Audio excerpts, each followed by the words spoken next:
स्वागत है आपका प्रार्थना उस स्वीकार। आप देख रहे हैं, मैं हूं आपके साथ गुंजन। ज्येष्ठ यानी कि जेठ का महीना कल से शुरू होने जा रहा है। भगवान सूर्य की तपिश इस महीने सबसे ज्यादा होती है। ऐसे इस महीने में जल का दान सबसे ज्यादा पुण्यकारी माना जाता है। इन 30 दिनों में आपके भाग्य को चमकाने के कौन से पुण्यकारी व्रत त्योहार आने वाले हैं, कौन सी एकादशी और पूर्णिमा आएगी, साथ ही कौन सा दान आपके पुण्य को बढ़ाएगा, ये सब हम आपको अगले आधे घंटे में बताने वाले हैं। तो चलिए शुरुआत करते हैं आज का आध्यात्मिक सफर और सबसे पहले जानते हैं ज्येष्ठ महीने की धार्मिक महत्वता को।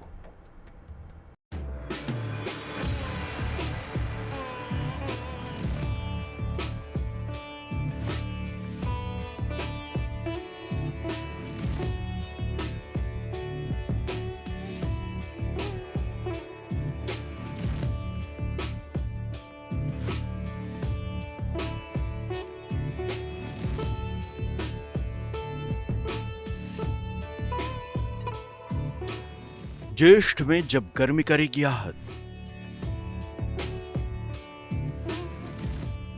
सूर्यदेव को अर्घ्य देने से मिलेगी राहत।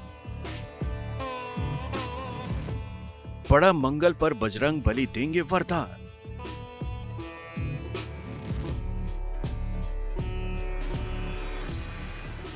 गंगा दशहरे पर मां गंगा की भक्ति से पूरे होंगे अरमान।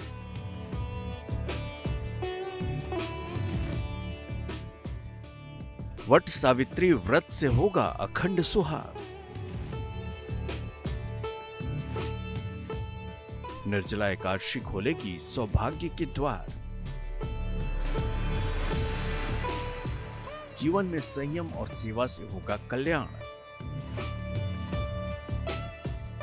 जलदान से होगा संकटों का समाधान। ज्येष्ठ माह का आरंभ होने वाला है। ज्येष्ठ माह में सूर्य देव की पूजा का विशेष महत्व है। इस महीने में सूर्य की गर्मी और शक्ति अधिक होती है, इसलिए सूर्य को अर्घ्य देना और उनकी पूजा करना शुभ माना जाता है।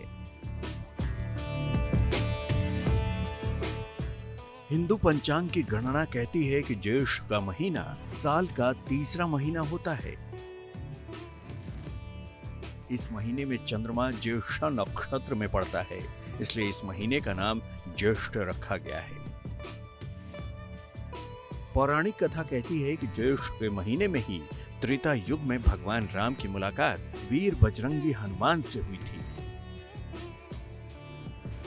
ज्येष्ठ मास जो है भगवान विष्णु का महीना है। इस माह में ही जो भगवान विष्णु का द्वापर में श्री राम के रूप में जो प्रकट हुआ था, तो ज्येष्ठ मास में ही हनुमान जी और श्री राम का मिलन किष्किंधा में हुआ था। इसीलिए इस माह का ज़्यादा महत्व है। इसलिए इस महीने के मंगलवार को बड़ा मंगल कहते हैं। मान्यता है कि इस महीने के मंगलवार को हनुमत आराधना करने से बड़ा अनिष्ट भी दूर हो जाता है। ज्येष्ठ के महीने में भगवान सूर्य की तपिश सबसे ज्यादा कष्टकारी होती है। इस महीने में सूर्य देव की विशेष पूजा अर्चना की जाती है। दिन समर्पित माना जाता है सूर्य देव को। कहते हैं कि रविवार के दिन सूर्य को अर्घ्य देने से सभी संकटों का नाश होता है। भगवान सूर्यदेव की उपासना का विशेष महत्व बताया गया है ज्येष्ठ मास में। इसलिए इस माह में सूर्य को भी जल दे, सूर्य उपासना करे। चर्म संबंधित कोई रोग है तो सूर्य उपासना करने से ज्येष्ठ मास में उसके जो है रोग का शमन होता है और उसको संतान की प्राप्ति होती है और उसका तेज बढ़ता है। आम बोलचाल में इसे जेठ का महीना भी कहते हैं। इस समय उत्तर भारत में भीषण गर्मी पड़ती है। नौतपे के दौरान तेज गर्म हवाएं चलती हैं। साल के सबसे बड़े दिन इसी महीने में होते हैं। सूर्य की ज्येष्ठता के कारण इस महीने को ज्येष्ठ कहा गया है। इस माह में सूर्य उपासना फलकारी मानी गई है। ज्येष्ठ माह में ही गंगा दशहरा आता है। मान्यता है कि इसी माह में श्री राम को हनुमान मिले थे। ज्येष्ठ माह अश्वमेघ यज्ञ के समान पुण्य देने वाला माना गया है। इस माह को तीर्थ यात्रा के लिए भी जाना जाता है। जल दान और जल संरक्षण इस माह के प्रमुख कार्य हैं। इस माह में छाता का, जूता का, पंखे का, जल भरे घड़े का दान देने का विशेष महत्व बताया गया है। उसी दिन, जिस दिन वट सावित्री व्रत होता है, उसी दिन स्त्रियां ये सब दान विशेष रूप से करती हैं। गंगा दशहरा हर साल ज्येष्ठ माह के शुक्ल पक्ष की दशमी तिथि को मनाया जाता है। मान्यता है कि इस दिन मां गंगा का अवतरण धरती पर हुआ। ये माना जाता है कि जो भी गंगा दशहरा के दिन गंगा स्नान करता है, उसे पापों से मुक्ति मिलती है और मोक्ष की प्राप्ति होती है। 30 दिनों तक चलने वाला ज्येष्ठ का महीना आपकी किस्मत के साथ साथ आपकी सेहत पर क्या डालने वाला है प्रभाव,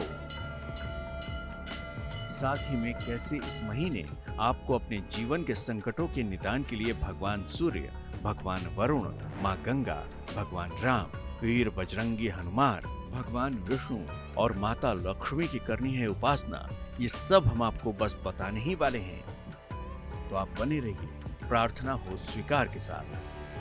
ज्येष्ठ का महीना भगवान सूर्य और भगवान वरुण का प्रिय महीना माना गया है। ऐसे में अगर आपकी कुंडली में सूर्य कमजोर है या फिर आपके घर में है रोग शोक का वास, तो आने वाले 30 दिनों में किए जाने वाले छोटे छोटे उपाय आपको दिला सकते हैं जीवन भर की राहत। इसी महीने में गंगा दशहरे का त्योहार भी धूमधाम से मनाया जाएगा।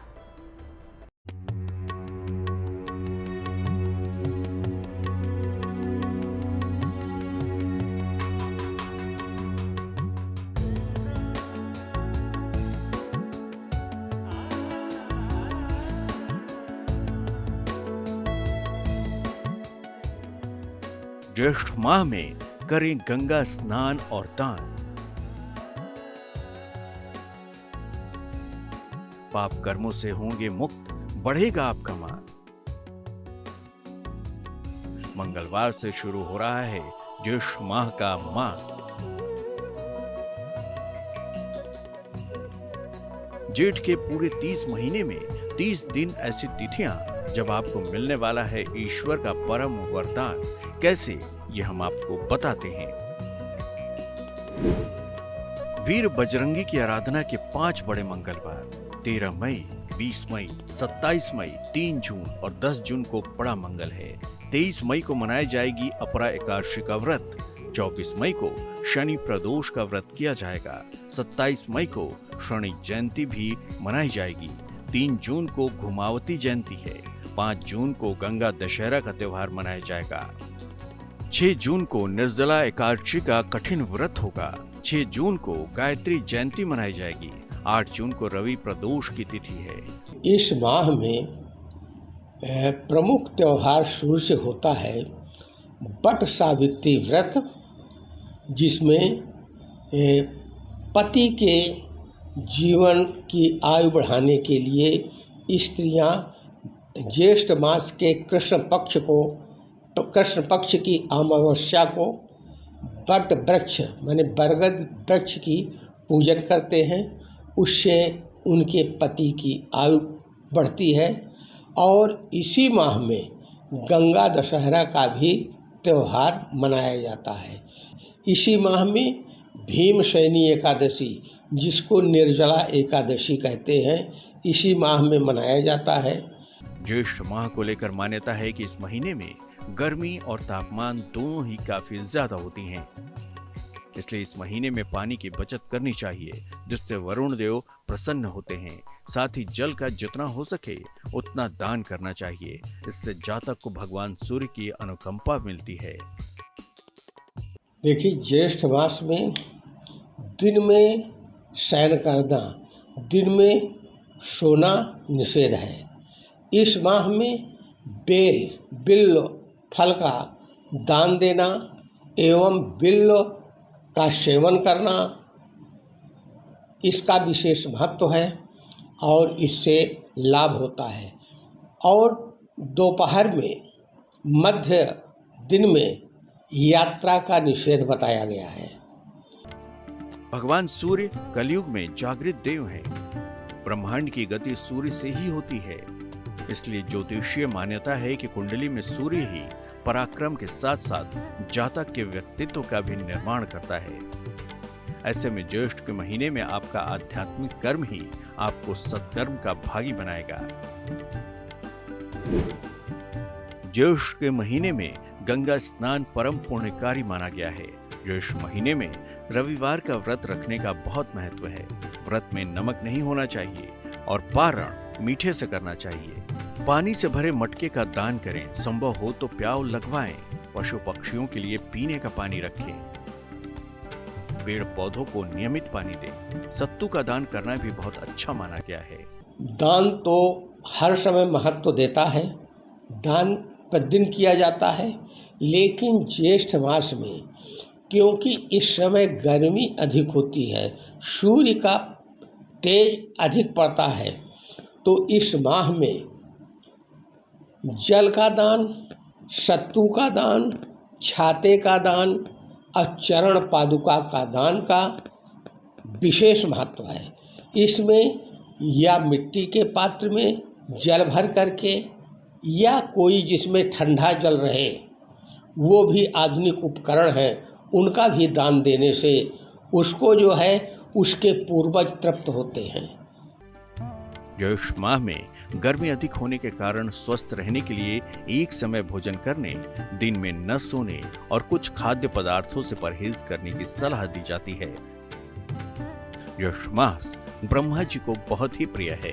ऐसे में पुष्कर की यात्रा और भगवान ब्रह्मा के मंदिर में उपासना विशेष फलकारी हो सकती है। ज्येष्ठ का महीना कठिन महीना है। ऐसे में इस महीने में कुछ सावधानियां भी बताई गई हैं, जो न केवल आपका धार्मिक आध्यात्मिक उत्थान कराती हैं, बल्कि आपको रोगों से भी बचाती हैं और आपके जिंदगी को आसान बनाती हैं। ज्येष्ठ के महीने में आपको अपनी सेहत का ख्याल भी खूब रखना होता है। ज्येष्ठ के महीने में ही लगेगा नौतपा, यानी गर्म और तेज हवाओं वाले 9 दिन। ज्योतिष मानते हैं कि जितना नौतपा तपता है, मॉनसून उतना ही अच्छा आता है। ज्येष्ठ के महीने में आपको रखनी है कौन कौन सी सावधानियां, चलिए जानते हैं।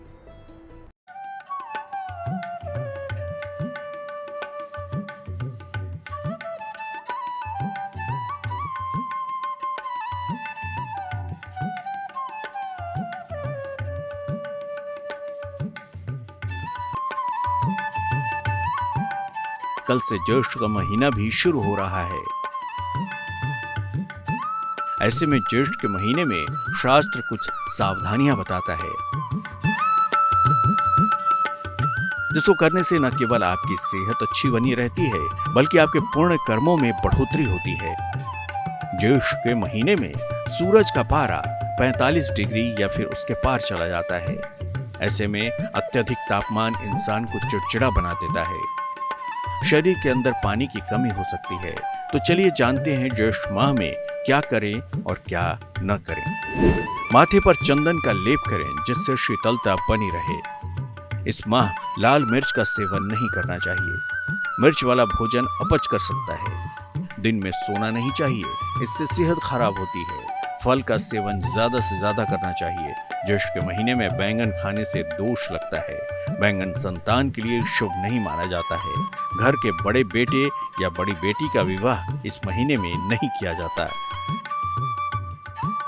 शास्त्रीय मान्यता है कि इस महीने तिल का दान मृत्यु का भय दूर करता है। शिव पुराण के अनुसार ज्येष्ठ महीने में तिल का दान अकाल मृत्यु की बाधा दूर करता है, साथ ही सेहत भी सुधारता है। देखिए, इसमें बड़े मंगलवार को या ज्येष्ठ मास में किसी मंगलवार को एक चौकी ले ले, उसमें लाल कपड़ा बिछाकर हनुमत यंत्र अथवा हनुमान जी की प्रतिमा स्थापित करके रक्त पुष्प से, लाल फूल से उनका श्रृंगार करें, लड्डू का भोग लगावे और वहाँ बैठ करके हनुमान जी का मंत्र का जप करने से उसको लाभ मिलता है। ज्येष्ठ महीने में ही नौतपा रहता है। इस बार 25 मई से नौतपा शुरू होगा। नौतपा में गर्मी काफी अधिक रहती है। नौतपा का संबंध ज्योतिष से जुड़ा है। सूर्य चंद्रमा के नक्षत्र रोहिणी में प्रवेश करता है तो नौतपा का प्रारंभ होता है। रोहिणी का स्वामी चंद्रमा है जो शीतलता के कारक हैं, लेकिन इस समय वो सूर्य के प्रभाव में आ जाते हैं। सूर्य सिद्धांत और श्रीमद् भागवत में नौतपा का वर्णन मिलता है। 25 मई से नौतपा शुरू होगा जो 2 जून तक चलेगा। नौतपा के 9 दिनों में 45-46 डिग्री तक पारा पहुंचने के आसार हैं। कहा जाता है कि नौतपा के दौरान प्रचंड गर्मी होती है तो मॉनसून में अच्छी बारिश होने के आसार बनते हैं, और अगर इन 9 दिनों के दौरान ही बारिश होने लगे तो इसे नौतपा का गलना माना जाता है। ज्येष्ठ मास में मंदिरों में ठाकुर जी यानी बाल गोपाल को कपूर चंदन का लेपन किया जाता है ताकि भगवान को शीतलता मिलती रहे।